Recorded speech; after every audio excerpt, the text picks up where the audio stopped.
Hi students, this is our part 2 of section 8.2 notes. We worked with zero and negative exponents previously, and today we're going to really work with what's called exponential functions. That's part of this section.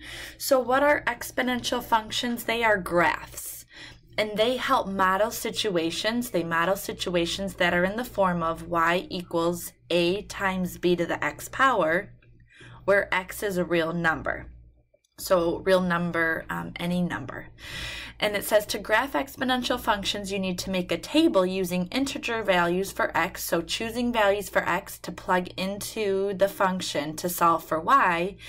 And exponential graphs are in the shape of a curve. So we're going to look at a situation where we need to graph an exponential function. Here is my equation. We have y equals 2 raised to the x power.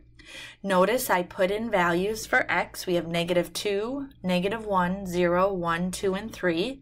And we're going to solve for y. So here we have 2 raised to the -2 power. Now remember, when we're working with a negative exponent, we talked about how you put 1 over, and this all becomes part of the denominator, so it would be 2 squared, which would be 4. So that would be 1/4.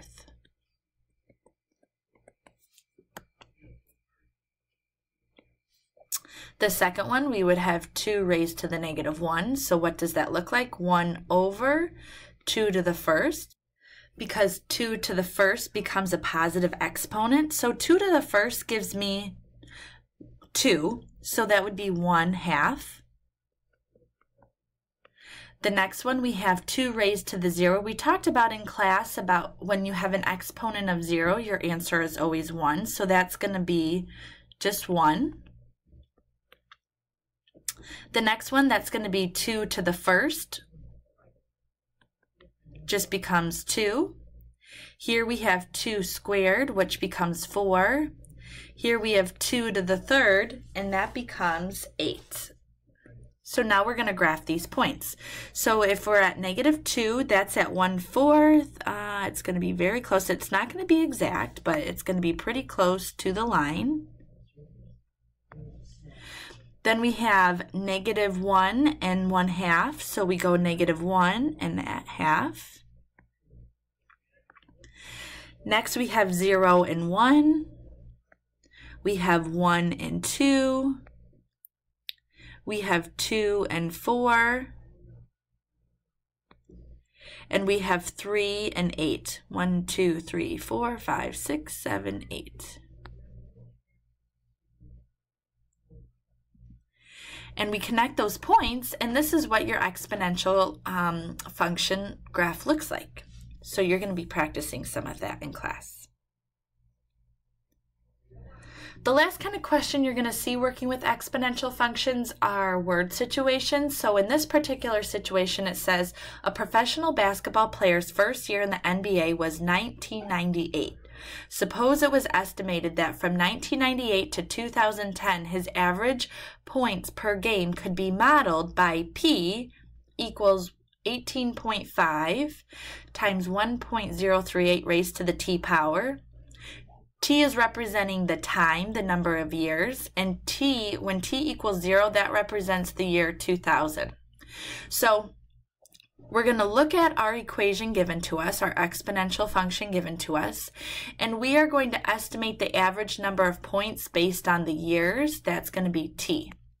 So here I have P equals 18.5 times 1.038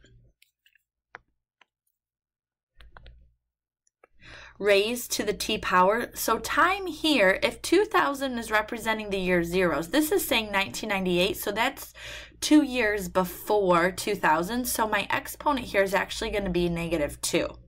So now we have to solve that. When we're solving this, I would highly recommend, you will need your calculator for this. So you need to plug in this 1.038. So the way you plug it in your calculator is 1.038. Then you should have a caret top button on your calculator. Click the caret top button and then type in -2. And you're going to get a decimal answer.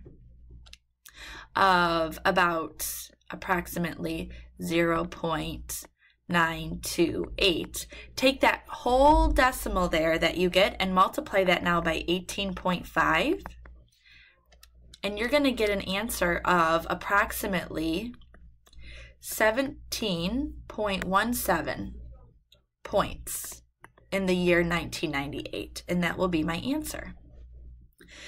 Now they want us to estimate the average points for the year 2000. So we're going to use the same function, P equals 18.5 times 1.038 raised to the t power. Notice in my word problem initially it said the year 2000 for the time, that's representing 0 years. So I plug this in as P equals 18.5 times 1.038 raised to the 0 power, because we're working with the year 2000, which they said was year 0. This decimal raised to the 0 power, remember your answer is 1 whenever you have an exponent of 0. So when we multiply this, it's 18.5 times 1, which becomes 18.5. So in the year 2000, they're going to score about 18.5 points per game, approximately. And that's how I go about solving that. That's it for this part 2 of section 8.2.